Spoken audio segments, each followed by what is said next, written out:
Sukacita. Setiap manusia tentunya berharap hidup selalu penuh dengan sukacita. Bahkan manusia rela menghabiskan uang untuk mencari dan mendapatkan sukacita. Setiap ada liburan kita seringkali mendengar orang berkata healing, yang tujuannya untuk mendapatkan sukacita. Kebanyakan orang bersukacita karena mendapatkan apa yang mereka inginkan, seperti gaji yang besar, rumah yang mewah, gadget yang terbaru, mobil keren, dan lain sebagainya. Sukacita semacam ini bersifat semu dan sementara. Lalu bagaimana sukacita yang benar menurut firman Tuhan? Mari kita baca Filipi 3 ayat yang pertama. Akhirnya saudara-saudaraku, bersukacitalah dalam Tuhan.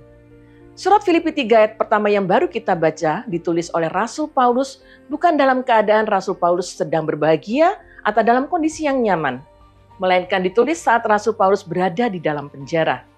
Kita tahu bagaimana kondisi penjara? Tentu sebuah tempat di mana tidak memberikan kenyamanan dan kenikmatan. Apalagi kondisi penjara di zaman dulu. Tapi dalam kondisi yang tertekan dan karena adanya ancaman serta penderitaan tersebut, Rasul Paulus mampu memberikan nasihat pada jemaat di Filipi untuk tetap bersukacita di dalam Tuhan. Di sini Rasul Paulus ingin menyadarkan kita bahwa sukacita sejati bukan bersumber dari keadaan yang ada di luar kita, bukan bersumber dari apa yang kita miliki, dan bukan pula dari perasaan kita, tetapi di dalam Tuhan kita, Yesus Kristus. Melalui kematian dan kebangkitan Kristus, kita memiliki jaminan keselamatan dan persekutuan dengan Allah.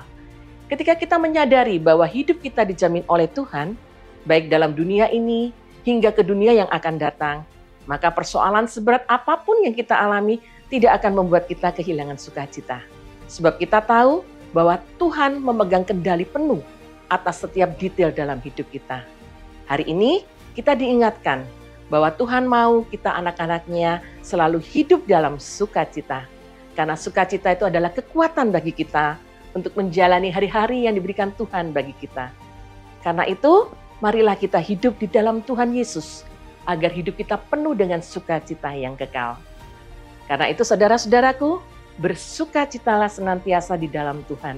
Sekali lagi kukatakan, bersukacitalah.